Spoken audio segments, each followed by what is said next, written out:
Você que tá ouvindo isso aqui, ó, se quiser, dúvidas, reclamações, problemas, todo tipo de problema, já manda pra gente. Tá tudo aqui, ó. Não tem erro. Vai ser lido. Se for, confia que vai ser lido, entendeu? Se merecer, vai ser lido. O primeiro deles é um e-mail que, obviamente, vamos contar aqui com o olhar filosófico de Daniel, que é o seguinte. Importantíssimo. Cinismo, ironia e Iron Maiden. Fala, feras. Primeiramente, queria deixar um agradecimento ao Igor por me fazer voltar a apreciar um bom Iron Maiden.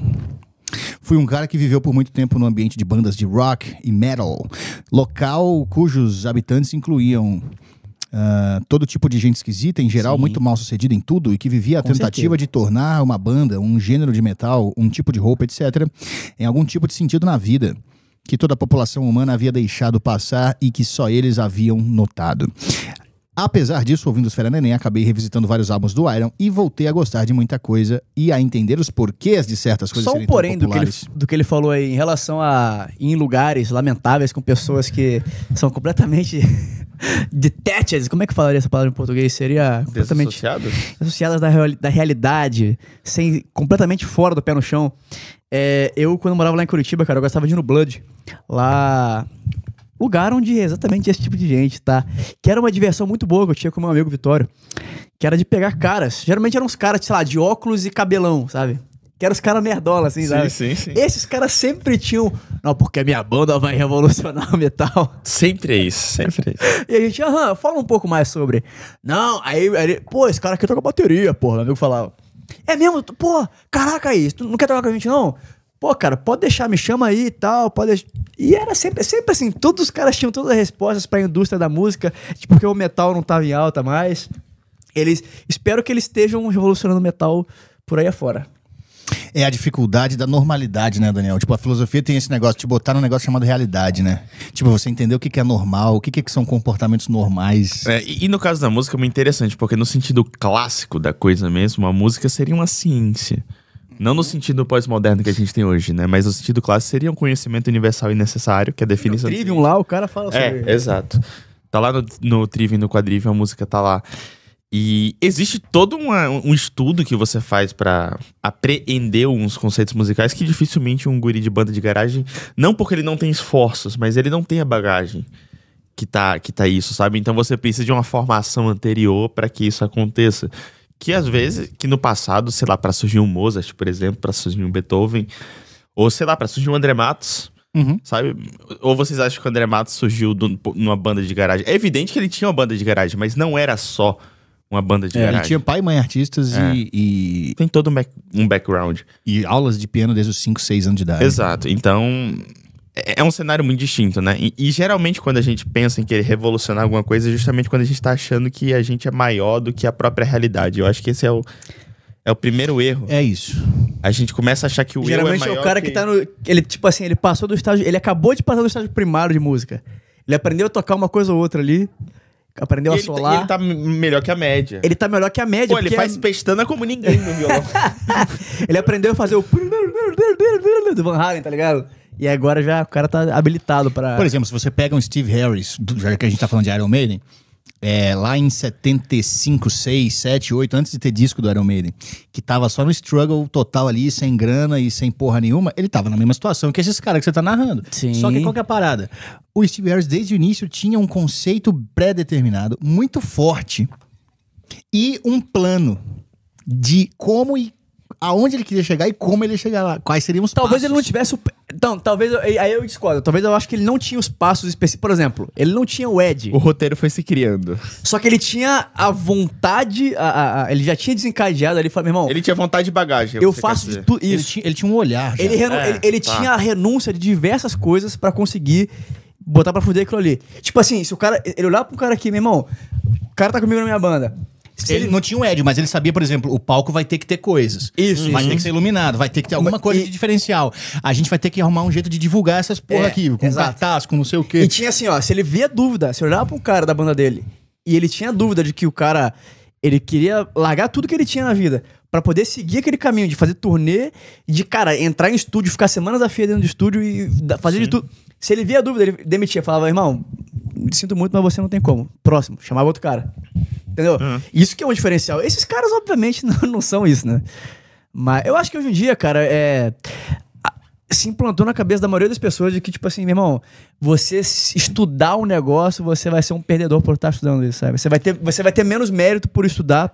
E geralmente um talento natural. Ele não tá necessariamente atrelado com esse fim útil. Vou dar o próprio exemplo do André Matos. Quando o André Matos era criança, ele tava estudando sobre música, ele não tava necessariamente pensando em ter uma banda de metal melódico, sabe? Ele tava querendo entender mais sobre a ciência em si mesmo, no conceito de um conhecimento universal necessário. Ou só querendo agradar os pais. Agradar os pais. Porque ele viu que a mãe gostaria que ele fizesse piano. E ele meio que é o que não interessa a motivação. Exato, que é o que o Paiô fala nesse livro aqui, Educação da Vontade. E ele pegou só esse direcionamento que ele já tinha e jogou pra outra coisa, sabe? Ele jogou mais... Dá uma palhinha, Thiago, do conhecimento aí pra nós. Puta que eu pariu. Dá uma palhinha. Qual que era o quadro que a gente tinha falado? Era o quadro é randômico? Pode ser. Bom, verdade, pode ser. Conhecimento randômico. A gente pega um livro em cada episódio, a gente abre em qualquer página, que vai ser essa aqui, e aí eu vou falar a primeira coisa que apareceu. Manda brasa. Vamos lá. Muito bem. Essa fixação em hábitos da nossa energia não é a reflexão meditativa que pode realizar, mas a ação. Caramba, tem tudo a ver com o que a gente tava falando. Mas não basta proclamar em termos gerais a necessidade da ação. A palavra ação encobre, com muita frequência, esconde ao olhar as realidades que designa. Aqui o que nos interessa é a ação do estudante. Ora, não teve corte. Caralho, que não, porra, não teve corte. É essa? Não teve corte. Pode provar que não teve corte aí. Não é possível. Não, mas não teve. Como é que ele ia saber que ia falar disso? Juro que não. Pois é. Ora, agir para o estudante... Caralho, qual a probabilidade? Agir para o estudante é realizar uma multidão de atos especiais e assim como não há vontade, mas somente atos voluntários, também não há ação, mas somente ações particulares. Agir para o estudante de filosofia, por exemplo, é levantar-se às 7 da manhã, ler com uma penetrante atenção tal capítulo de Leibniz ou de Descartes, é tomar notas, etc. Ler também inclui uma grande quantidade de esforços de atenção sucessivos. Agir é ainda repassar as notas, apreendê-las de todo o coração, é pesquisar os materiais de uma dissertação, ordenar seu plano geral, depois o plano de cada parágrafo, é meditar, pesquisar, corrigir, etc. E aí? Tá meio bizarro isso ter acontecido. Foi um pouco bizarro.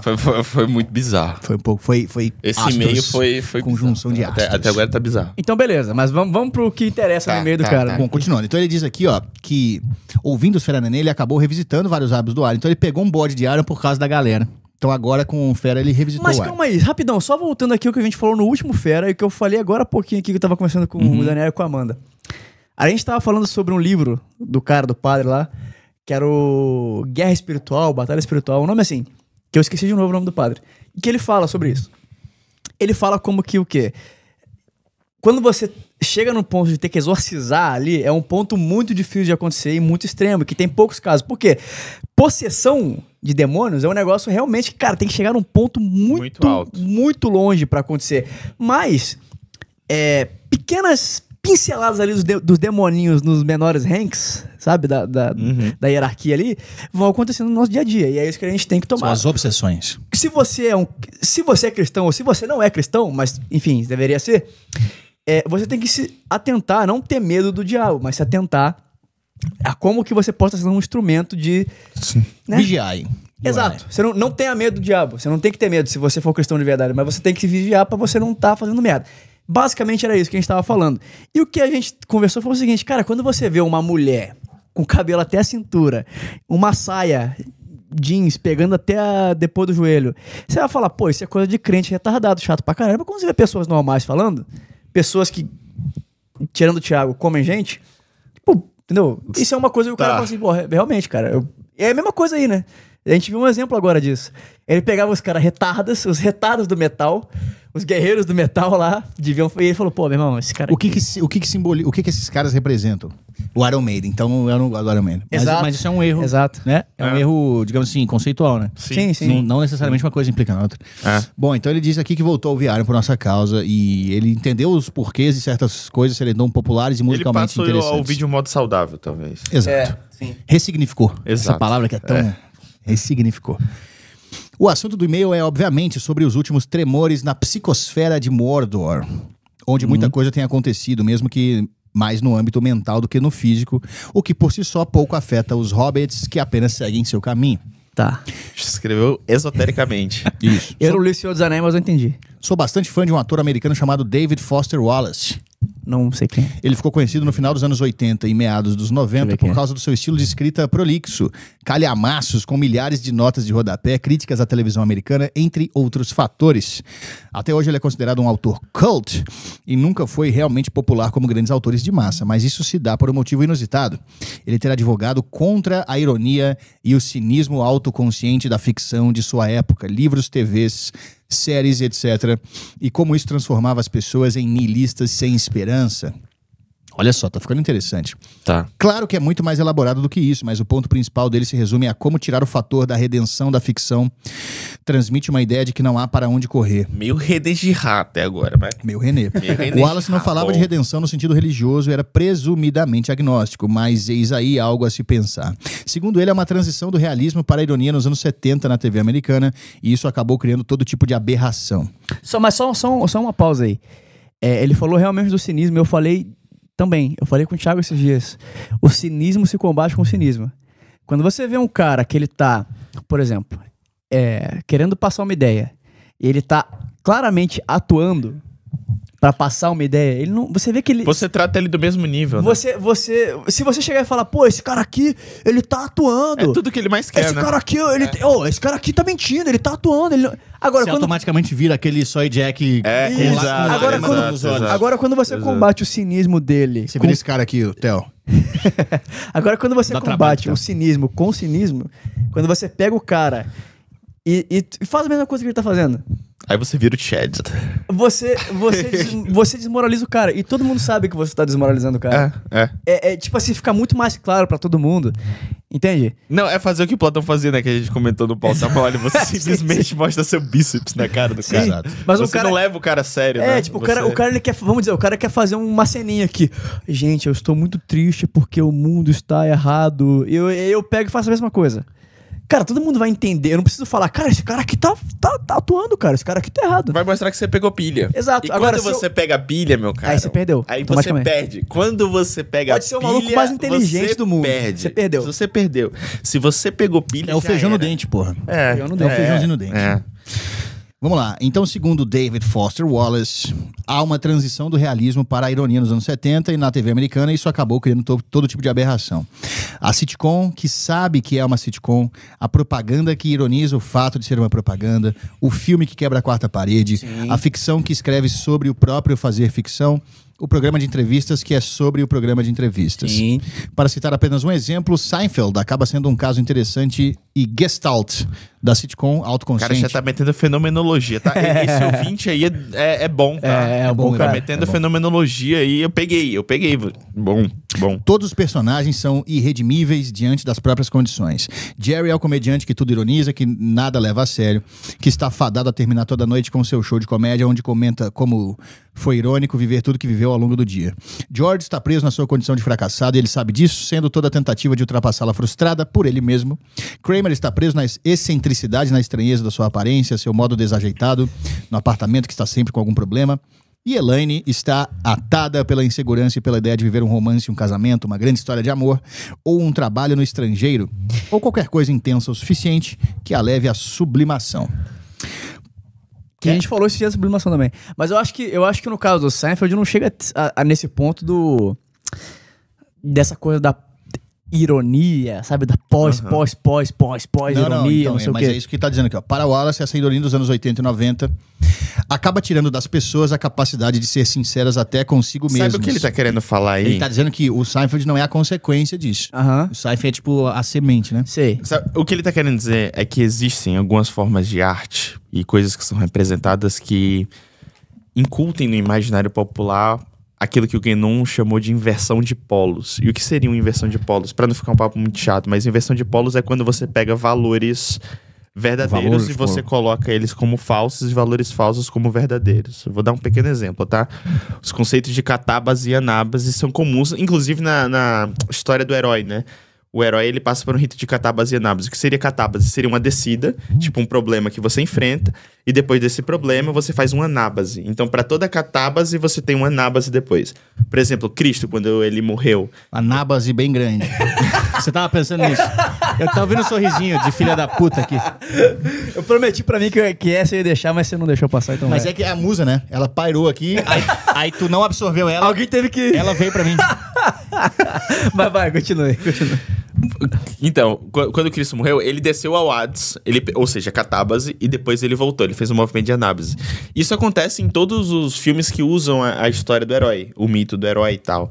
Senhor dos Anéis, você vai ter catábases e anábases acontecendo. Só que o que acontece? Uma inversão de... É quando você diz que a anábase seria a glorificação de alguma coisa, é a descida, e a subida dela seria...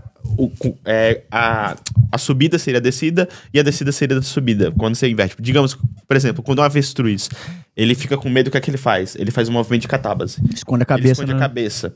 Então seria como se num enredo de algum filme a gente dissesse que o avestruz ficou feliz quando ele colocou a cabeça debaixo da terra e o filme acabou aí.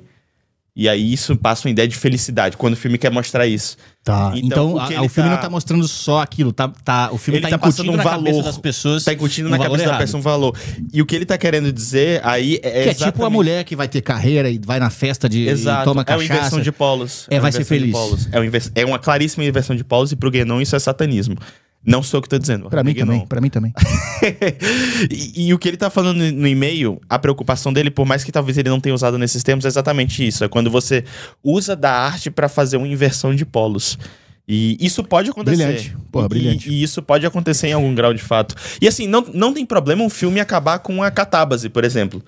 Desde que o filme tenha um final triste ou um final melancólico. O problema é que quando essa catábase, ela remete a um ideal de ufa, estou bem com essa catábase, sabe? A preocupação tá aí, sabe? Você pode ter um filme triste que remeta uma mensagem triste. O Rick and Morty, porra, no final... Exato. O herói, é o Forrest Gump lá tipo, também. Tem um Deus Ex Machina ali, só que ao contrário, tá ligado? É um Deus Ex Machina satânico que o cara que era pra acontecer, que a expectativa quebra tudo, o herói morre e aí o episódio acaba. Eu ia falar do Forrest Gump, que o cara, ele se fudeu pra caralho. A mulher que ele tinha... Pegou AIDS. Famosa Paquita. Morreu. Tá tomando um coquetel. Morreu. Cara, aí ele foi criar o filho que ele nem sabia se era dele. Tem aí ou não? Enfim, ele só se fudeu e ele era o herói, cara. E ele era um cara, né... Tem um filme maravilhoso, que o nome é O Sétimo Selo desse filme, que conta a história de um... The Seventh Seal. Open the de um Seventh soldado. Seal! Vai. Falando em Iron Man. Então, tudo a ver. Mas, Desculpa, tá? não, à vontade. Eu não consegui. Não consegui, vai. Que somos nós. Perfeito. Não, acostumado eu tô, né, que eu escuto. Você é ouvinte. Eu só não sei quando o papo Você vai ser, eu ia falar que você ia ser, não tem um quinto Beatle, você ia ser o terceiro fera. Eu só não falo isso porque o Theo ele tá se fudendo pra editar, então você vai ser o quarto fera. Você vai ser o quarto fera, cara, não vai ter como. O Theo pode ser o terceiro neném. O terceiro neném. E você vai ser o terceiro fera, então. Cara, beleza. O sétimo selo, bota a foto aqui do sétimo selo. Ele já colocou. Tá de bobeira, já colocou. Mas nesse filme, conta a história de um cavaleiro que ele é amaldiçoado com a morte. Só que ele não quer morrer. E tem um filme que é o Sétimo Selo, que é o da Gretchen, quando ela fez a sétima operação de restauração de virgindade. Chama O Sétimo Selo. Não, selou de volta. É real, não? Lógico que não. Mas poderia ser verdade, cara. A vida da Gretchen... O fato de ter duvidado diz muito sobre A isso. biografia da Gretchen é tão surreal que não seria uma... Não. Cara, inclusive ela fez uma nova plástica. Não sei se vocês viram isso aí. Ficou linda, lindíssima. Ela fez uma nova plástica. Ela tá em busca da pós-humanidade. Ela quer se tornar algo além. Ela quer virar o replicante lá do Blade Runner. All these moments will be lost. Com a boca assim, ó. Will be lost like não, é aquele tears do... in rain. Como é que chama aquele que o cara usa um óculos e ele vê as pessoas como elas são? É o They Live. Ela é a pessoa do Aí They o cara Live. tira assim... Aí vira os bonecos do They Live, assim, tá ligado? Aí ele vira a Gretchen. Vira a Gretchen normal.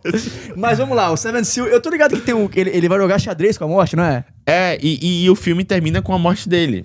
Só que Sim. o ponto todo do filme inteiro seria algo triste a morte, né? Mas ele encontra contentamento na morte. Então, apesar de ser em teoria um final triste, mas a história toda e de enredo é ele dialogando com a morte em algumas cenas do filme. Sim. E reflexões bem existencialistas, sabe? Então, não é uma perversão de polos, apesar de acabar com um final triste. Então, varia muito. E o e-mail do ouvinte mostra quando você pega um final triste e quer transformar ele em um final feliz, basicamente. Mas é o que a gente falou. Essa é a premissa eu acho que... Mas nesse ponto, os caras que querem fazer essa inversão do que é a verdade em geral, né? Eles fazem bem feito e acabam convencendo muita gente. Então, filhotes de Satanás. É o que a gente fala direto aqui nessa porra. Não se convence ninguém com debate, com monólogo. Meu irmão, você tem que pegar o cara pela assim, compra um KYzinho e vai, ó. Não, inclusive essa é uma tese de filosofia. É a tese do Wittgenstein. Você sem querer. Tipo, você foi brutal agora. Filósofo. Não, o Wittgenstein foi o maior filósofo do século XX. Na filosofia. É a tese dos deep disagreements. É exatamente isso. Tem um nome na filosofia pro cara que ele consegue... Ele não lê filosofia, mas ele tem insights... Que captam essências de conceitos filosóficos. Philosophical way of thinking. Poucas pessoas têm isso, e o Igor acabou de ter agora. O Fera Neném. O Fera Neném é o quê? O termo que é o quê? Philosophical way of thinking. Philosophical, talvez. Philosophical way of thinking. Way of thinking. Foi mal. Muita cerveja. Porra, é o Fera Neném. E o que a gente falou agora, a tosquice nos levará à virtude no fim das contas. Com muita tosquice, nós vamos conseguir convencer todo mundo. A gente é tipo um Timão e Pumba da vida real, assim. Fazem trapalhadas que no fim... Que analogia perfeita, mas que no fim, sim, dá uma grande cagada. Dá na cagada. É que o negócio é, o Timão e Pumba, eles se encontram com caras... Que é o nobre. Que é o leão lá, tá ligado? Mas não, porque... É da família do nobre. Exatamente. Mas eu fui criado nesse ambiente. Não, mas o Timão... Mas aí que tá... Eu fui criado. Eu sei. Não, mas então, o Simba, ele desde pequeno... Ele foi criado naquele ecossistema ali. Nós somos o Timão e Pumba que encontra com o nobre na cagada. É que você vem pra esse reino, pra floresta, por opção. Nós viemos daqui. Nós somos daqui, nós Timão e Pumba. Vocês fundaram a parada. Tá pegando os troncos pra comer. Você vem pra se divertir com a gente. Mas você vai voltar pra Realiza no final do dia. Mas vamos que senão a gente não acaba nunca. Que vamos lá. Aí ele continua falando o seguinte: ainda que nos anos 2000 tenha havido uma mudança em relação a isso, a internet pasteurizada e algoritmizada que surge a partir de meados da década de 2010 nos faz perceber que continuamos bastante conectados a essas ideias. Todo o movimento encabeçado por Wallace foi chamado de New Sincerity e é até hoje visto como algo bobo, algum tipo de vanguardismo que não funcionou. Nos meus tempos de faculdade, coisa de 8 anos atrás, mencionar o Wallace acabava sempre te colocando entre os malucos nichados que liam livros enormes e com tendências esquizofrênicas. Nós, malucos autistas. Eu lembrei do Nick Land agora por causa disso. Mesmo o Wallace sendo um cara obviamente de esquerda, até hoje ele é citado como um autor branco e machista e potencialmente um abusador devido aos problemas que teve com sua esposa ao longo da vida. Eu já gostei dele, não precisa me convencer. David Foster Wallace passou a vida toda lutando contra a depressão e se suicidou em 2008. Grande abraço. E botou o nome dele. É tipo eu que quero... Cara, eu já falei algumas vezes aqui. Eu sempre fui muito fã do Robinho, né? Sempre fui muito fã do Robinho. Não! Sempre fui muito fã do Robinho. É quando o ChatGPT alucina, tá ligado? Não, é que ele falou do... Você sabe que eu sou um grande... Quando começa a vir as letrinhas, você fala, que porra é essa, velho? Eu sempre fui muito fã do Robinho, cara, sério. Eu sempre gostei muito dele. Tipo assim, pra mim, quando ele foi preso, foi uma... Pra mim foi uma... Um balde de água fria. Foi um soco na boca do estômago, né? Nunca fui Foi uma passada de peru na sua boca. Nunca fui fã dele no futebol. Sabe assim, do futebol dele não gostei muito não, mas... Da vida pessoal dele. Como ser humano... É o Cajuru falando. Como ser humano, muito bom. Conheci a dona Robinha, que era mãe do Robinho. A dona Marta. A dona Martinha. Dona Martinha lá de Santos. Que é da periferia e que criou com dignidade esses meninos. O Robson de Souza